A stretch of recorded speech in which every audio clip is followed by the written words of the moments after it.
7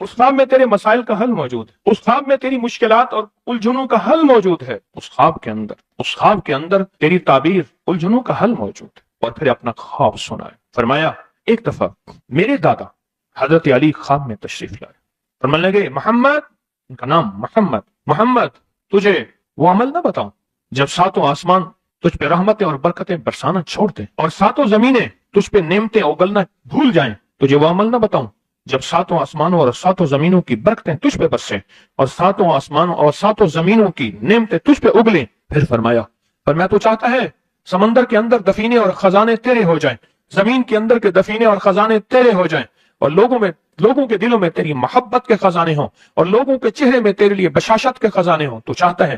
میں ہاں چاہتا ہوں، عطا کیجئے۔ تو فرمایا پھر میرے ساتھ پڑھ، اور فرمایا مجھے پڑھایا اور پھر پڑھایا اور پھر پڑھایا، اور یوں تکرار کرتے کرتے 7 دفعہ فرمایا۔ کتنے دفعہ؟ 7 دفعہ فرمایا، پھر پڑھایا پھر پڑھایا پھر پڑھایا، اور پھر پڑھا کے میرے سینے پہ انہوں نے دم کر دیا اور میرے سینے میں ایک ٹھنڈک پہنچی، اور فرمایا پھر اس کے بعد میں نے یہ اپنے لیے پڑھنا شروع کیا، اور جو بھی مصیبتوں کا مارا، تکلیفوں کا مارا، حالات کا مارا آیا، میں نے اس پہ پڑھنا اور اس کو دینا شروع کر دیا، اور اس نے بھی پڑھنا شروع کیا۔ محدثین نے لکھا ہے جو یہ عمل کرے گا، اگر 7 نہیں 70 جادوگر، 70 نہیں 100 جادوگر، 100 نہیں 70,000 جادوگر، 70,000 نہیں 70 لاکھ جادوگر اس پہ جادو کریں گے تو اللہ آسمانوں سے اس پہ رحمتوں کے، برکتوں کے، عطاؤں کے وہ بادل بھیجیں گے جو اس پہ ڈھال بن جائیں گے، مصیبتیں اس سے دور ہوں گی، جادو اس سے خطا ہوگا اور دشمن ناکام ہوگا، حالات کی تلخیاں دور ہوں گی، اور محمد اور آل محمد کی نسبت سے اللہ اس کو خوشیاں، خوشحالیاں عطا کرے گا، راحتیں اور برکتیں عطا کرے گا، اور اس کی نسلوں میں زمین خزانے اگلے گی، آسمان رحمتیں برسائے گا، سمندر نعمتیں عطا کرے گا، اور دنیا کے چہرے اور لوگوں کے دلوں میں اللہ اس کی محبت ڈال دے گا۔ پڑھیں اللہم صلی علی محمد وآل محمد۔ بہت زبردست عمل ہے، ہم ان ہستیوں کا ذکر خیر بھی کریں گے، اور ان کے ذکر خیر کی نسبتوں سے زندگی کے مسائل، مشکلات حل۔ ایک سوال ہے، اگر زندگی کے مسائل، مشکلات حل ان ہستیوں کی نسبت سے نہیں ہوں گے تو پھر کب ہوں گے؟ ان کی نسبتیں، جن کی نسبتوں کو ہم ہر نماز کی التحیات میں پڑھتے ہیں، جس کو ہم درود ابراہیمی کہتے ہیں، ہم کہتے ہیں کہ یہ درود ابراہیمی وہ درود ابراہیمی ہے جو سب درودوں سے اعلیٰ بھی ہے، افضل بھی ہے، باکمال بھی ہے، بے مثال بھی ہے، اور روایات اور کتابوں سے ثابت بھی ہے اس درود پاک کے بارے میں۔ پر اس درود پاک کا ابتدائی حصہ کبھی سوچا ہی نہیں، اور ہم نے سمجھا کہ شاید یہ درود ہمارا نہیں، کسی اور کا ہے۔ نہیں، کتابوں میں دونوں روایات ملتی ہیں، آل محمد بھی و علی آل محمد بھی، درود ابراہیمی میں دونوں روایات ملتی ہیں۔ اب اس عمل کو ہم بیان کرتے ہیں جس عمل کے تذکرے اور جس عمل کا ذکر خیر انہوں نے کیا اور ان لوگوں سے کروایا، اس عمل کو آج ہم بیٹھ کے اکٹھا ہو کے، جمع ہو کے، درد اور دل کی گہرائیوں کے ساتھ کرتے ہیں۔ کیا خیال ہے؟ آپ چاہتے ہیں ساتوں آسمان آپ پہ رحمت برسیں، ساتوں زمین آپ کے لیے خزانے اگلے؟ چاہتے ہیں یا نہیں چاہتے؟ چاہتے ہیں۔ آپ چاہتے ہیں لوگوں کے دلوں میں آپ کے لیے محبت ہو، الفت ہو، راحت ہو، اور لوگ آپ کے دل کے لیے، لوگوں میں دل میں آپ کے لیے ایک ایسا انداز ہو کہ چہرے سے محسوس ہو، اور آپ چاہتے ہیں کہ آپ کے گھر رحمتوں اور برکتوں سے اور رزق کے خزانوں سے بھر جائیں، اور آپ چاہتے ہیں کہ اگر آپ پہ جادو ہے، آپ پہ نظر بد ہے، آپ کے اوپر حاسدوں کا حسد ہے، جادو ٹوٹ جائے چاہتے ہیں، حسد ختم ہو جائے چاہتے ہیں، نظر بد ختم ہو جائے چاہتے ہیں، بے اولادیوں کی وجہ سے کوئی نظر بد ختم ہو جائے چاہتے ہیں، اور آپ چاہتے ہیں کہ ساری کائنات، ساتوں آسمان اور زمین میں عرش سے لے کر فرش تک آپ کے لیے نور بھر جائے، راحت بھر جائے، رزق بھر جائے، صحت بھر جائے، عطا ہو جائے، مشکلات کا حل ہو جائے اور ناکامیاں دور ہو جائے، چاہتے ہیں یا نہیں چاہتے؟ چاہتے ہیں۔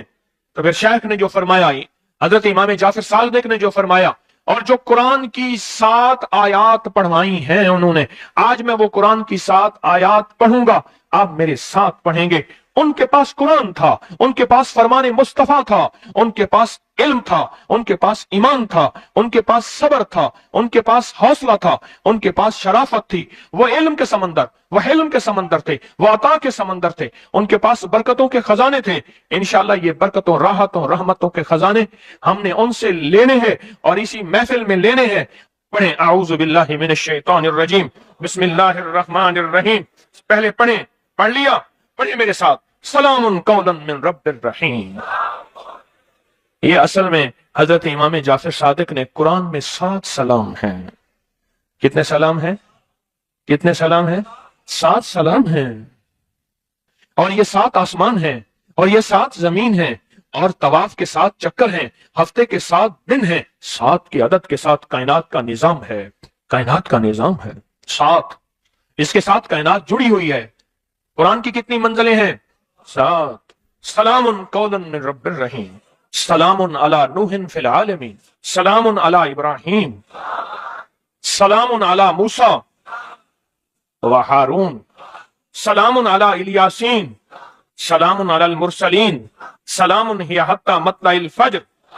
یہ 7 سلام ہیں، ہم اس کو پڑھتے ہیں، بڑی تاثیر ہے اس کی۔ اہل محفل بتاتے ہیں کہ حضرت امام جعفر صادق نے اس کے اوپر 7 سلام پڑھے اور اس کو 7 سلام سکھائے۔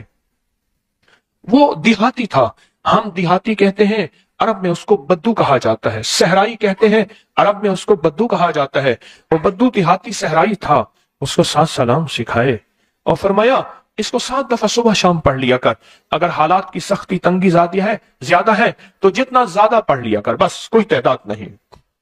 اہل محفل بتاتے ہیں کچھ ہی عرصے کے بعد ایک شخص آیا، اس کے پاس قافلہ تھا، اس کے اونٹ دیباج سے سجے ہوئے تھے، جس کو آپ بوسکی اور کرنڈی کہتے ہیں، جس کو آپ دنیا کا، پاکستان کا دنیا کا مہنگا کپڑا کہتے ہیں، ریشم۔ اتنا تو تھا کہ اونٹ بھی اسی سے سجے ہوئے تھے، اونٹ بھی اسی سے سجے ہوئے، جاگ رہے ہیں، میری طرف دیکھ رہے ہیں، اونٹ بھی اسی سے سجے ہوئے تھے۔ اور وہ کہنے لگا آہا، آسمان مجھ سے راضی ہو گئے، زمین میرے لیے وسیع ہو گئی۔ جو ناممکن کام ہے نا، بچوں سے دعا کرو، میرا پیکج ہے، سنا ہے نا آپ نے، ناممکن کام۔ حویلی کے سامنے، حویلی آپ حضرات گئے ہوں گے، میرے باپ دادا پر دادا کا شہر ہے، حویلی کے سامنے ایک سڑک جا رہی ہے، وہاں ایک صاحب رہتے تھے، گدا ریڈی ان کے پاس، غریب آدمی تھے۔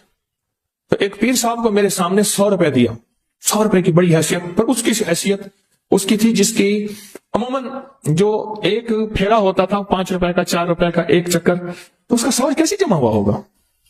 اس کا 100 کیسے جمع ہوا ہوگا؟ 100 روپے دیا تو کہا دعا کر دیں، پیر صاحب نے دعا کر دی۔ ایک دفعہ مجھے ملا، میں نے کہا پیر صاحب سے دعا کرائی، اچھی انسان تھے، میں تجھے ایک دعا بتاتا ہوں۔ میں نے اسے اللہ کا نام دے دیا اور کہا کہ بچے اکٹھے کر، غریب کے بچے ویسے زیادہ ہوتے ہیں، بچے اکٹھے کر اور تو دعا کر اور انہیں کہے آمین، اور کوئی 8 آنے روپے کی کافیاں لے کے بیٹھ جانا، پہلے نہ دینا، کھا کے بھاگ جائیں گے، کافیاں رکھ کے بیٹھ جا اور دعا کر اور ان سے کہے آمین کہیں۔ کیوں؟ جو نابالغ معصوم بچہ ہے اس کو گناہ کا خیال نہیں، تصور نہیں، گمان نہیں، ادراک نہیں، احساس نہیں، قدم نہیں، اس کے بول سچے، اس کے جذبے سچے، اس کی کیفیت سچی، اس کا انداز سچا، سب کچھ سچا، اس کا سب کچھ سچا۔ ایک بات بتاؤں، یہ بات میں نے کئی دفعہ بتائی ہے اور میں نے اس کے خود تجربے کیے ہیں۔ آپ نے یہ بات سنی ہوگی، مومن کے جھوٹے میں شفا ہے، سنی ہے؟ میں بچوں کا جھوٹا پیتا ہوں، اور جس بیماری کی نیت پر کر کے پیئیں ٹھیک ہو جائے گی۔ بچے سے بڑا کوئی مومن ہے؟ بولے، بچے سے بڑا بھی مومن ہے؟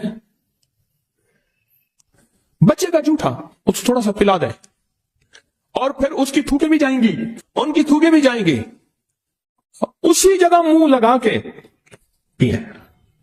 مومن کے جھوٹے میں شفا ہے، شفا ہے، میرے آقا نے فرما دیا، بس ختم، مجھے کسی دلیل کی ضرورت نہیں ہے۔ میں نے کئی لوگوں کو بتایا، جو بیماری، کوئی روگ، کوئی جسمانی بیماری، کوئی روحانی بیماری، کوئی روحانی روگ، کوئی جسمانی روگ، اگر کوئی ایسا ہے بھی صحیح، اس جگہ منہ لگا کے پیئیں، منہ لگا کے پیئیں۔ مومن کے جھوٹے میں شفا، بڑے زبردست اس کے ریزلٹ ہیں اور بہت زیادہ نتائج ہیں، مستقل مسلسل پیئیں۔ اور یہ ہے کہ جب بچہ رو رہا ہو نا، جب بچہ رو رہا ہو اس وقت اللہ سے تعلق قائم کریں اور اس وقت اللہ سے راز و نیاز کریں، کیونکہ اللہ کو بچے کا رونا جو ہے اس کی اداؤں میں فرمایا 2 چیزیں اگر نہ ہوتی، غور سے سنیے گا، ایک حدیث کا مفہوم عرض کر رہا ہوں، ایک بچے اور ایک بے زبان جانور، بچے اور اگر یہ دو چیزیں نہ ہوتی اللہ تمہارے اوپر بارش کا ایک قطرہ نہ برساتا، رزق نہ ملتا، جتنی خطائیں ہیں، جتنی نافرمانیاں ہیں، زمین تانبے کی بن جاتی، ہر چیز ختم ہو جاتی۔ اللہ پاک ان دو کی وجہ سے رزق دیتا ہے، ان دو کی وجہ سے، ان دو کی وجہ سے اللہ رزق دیتا ہے، ان دو کی وجہ سے۔ جب بچہ روتا ہے، اب یہ نہیں کہ اسے رونے دینا ہے، بس روتے وقت کے لمحات، کیونکہ حضور سرور کونین صلی اللہ تعالی علیہ وسلم جب بچے کے رونے کی آواز سنتے تھے اپنی نماز کو مختصر فرما لیتے تھے، حضور کی نماز مختصر ہو جاتی تھی۔ تو بچہ جب رو رہا ہے، میں کہ اس بچے کے روتے ہوئے جو دعا مانگے قبول ہوتی ہے۔ اور اگلی بات فرمایا، جو بچے کے آنسو گر رہے ہیں نا، ان آنسو کو کسی درد والی جگہ پہ لگائیں۔ اور میں نے کئی دفعہ آنسو لے کے نا ہاتھ پہ مل کے جیسے کریم تیل لگاتے ہیں، ایسے چہرے پہ کہا، اللہ اس چہرے کو دنیا آخرت کی رسوائیوں سے، ذلتوں سے اور قیامت کی ذلت سے بچانا۔ جب فرشتوں کا ہاتھ بڑھے اور چہرے پہ منہ کے جبڑے پہ پکڑ کے گھسیٹے، بچے کے آنسوں کی بڑی طاقت ہے۔ شاہ عبدالعزیز محدث دہلوی رحمت اللہ علیہ کے پاس ایک شخص آیا اور کہنے لگا کہ میرے پاس ایک فقیر مانگنے والا آتا تھا، میں اس کو پیسہ دے دیتا تھا جو بھی تھا، پھر آتے آتے وہ میرے پاس کچھ پیسے رکھ کے جاتا تھا امانت دار سمجھ کر، پھر بہت قریب ہو گیا، پھر بس بہت پیسے رکھ کے جاتا تھا جو مانگتا تھا، پھر اٹھا کے لے جاتا تھا، اور وہ کہتا تھا میں کسی پرانے کھنڈر ہے وہاں رہتا ہوں اور اس میں نے پیسے دفن کیے ہوئے، مجھے بہت اس سے محبت ہے۔ سکے ہوتے تھے پہلے، کاغذ والے روپے تو ہوتے نہیں تھے، اور کہا کہ مجھے بتاتا تھا فلاں جگہ رہتا ہوں، آج تک میں گیا نہیں۔ کچھ دنوں کے بعد بہت عرصہ آتا رہا، پھر کچھ دنوں نہیں آیا، تو میں سوچا کہ بیمار ہو گیا کیسے، تو کہا کہ میں پھر ڈھونڈتے ڈھانڈتے گیا اس کھنڈر میں، تو وہ بیمار پڑا تھا، میری آہٹ سن کے میں نے اسے کہا، تو کہا میرا آخری وقت ہے، مجھے مال سے بہت محبت ہے، میں نے پیسہ کر کے جمع کیا ہے، یہ جتنا میرا مال ہے یہ ساتھ یہ جگہ ہے جہاں میں نے دفن کیا ہوا ہے، جب ایسا کرنا مجھے دفن کرنا، یہ مال میرا ساتھ رکھ دینا چپکے سے، وعدہ کر۔ میں نے وعدہ کر لیا، اور کہا کہ یہ دیکھ اس مال میں سے ایک پیسہ خرچ نہ کرنا، میرا کفن بھی تم جیب سے دینا، میرے مال میں سے خرچ نہ کرنا۔ میں نے وعدہ کر لیا، کفن دے دیا، دفن کر دیا، اور چپکے سے اس کا مال اس میں رکھ دیا، چپکے سے اس کا مال اس میں رکھ دیا، اور کہا کہ جب جو ہے وہ واقعہ ختم ہو گیا، کچھ عرصے کے بعد ایسا ہوا میرے اوپر حالات تنگ ہو گئے، اور بندش، حالات تنگ، پریشانیاں، مشکلات، مسائل، اور اتنا کہ میں روٹی سے بھی تنگ ہو گیا، پریشان ہو گیا۔ ایک دن میرے خیال آیا کہ کئی سال ہو گئے اس کو دفن کیے، اس کا مال کس کام کا، اس کا مال نکال کے لے آؤں، استعمال کروں۔ رات کو گیا، اس کی قبر کو کھودا تو دیکھا تو اس کی ہڈیاں پڑی تھیں، اور اس کا جتنے بھی مال، اس کا پیسہ تھا، سارا ہڈیوں کے اوپر ایسے بکھرا ہوا تھا اور سرخ تھا۔ کہا کہ مجھے مال کی طلب تھی، میں نے ایسے ہاتھ ڈالا تو میرا ہاتھ جل گیا، اور میں بس چیختا چلاتا قبر بند کر کے آیا ہوں۔ اب یہ ہاتھ ہر وقت میری آگ ہی آگ ہے، اس کو پانی میں رکھتا ہوں اور تکلیف میں رکھتا ہوں اور دہی میں رکھتا ہوں، آگ ہی آگ، کوئی ایسا طریقہ۔ اب دیکھیں درویش کا وجدان دیکھیں، تو انہوں نے فرمایا کہ میرا اللہ کہتا ہے کہ آنسوں سے تو جہنم کی آگ بھی بجھ جاتی ہے، اللہ کے لیے رو، جب رو وہ آنسو اس ہاتھ کو لگا، اللہ کے لیے رو، جب رو تو اس آنسو اس ہاتھ پہ لگا، فرمایا کہ وہ آنسو اس ہاتھ پہ لگائے گا، تیری جہنم کی آگ ہے یہ بجھ جائے گی۔ اور کہا ایسے ہوا، رویا بہت زیادہ اللہ کے لیے، آنسو لگائے، اور وہ آنسو سے اس کی ہاتھ کی تکلیف ختم ہو گئی۔ یہ جو بچے کے آنسو ہیں یہ بڑے دکھوں کا علاج ہے، اور بڑے دردوں کا علاج ہے، اور بڑی مشکلوں کا علاج ہے، اور بہت زیادہ مسائل کا علاج ہے۔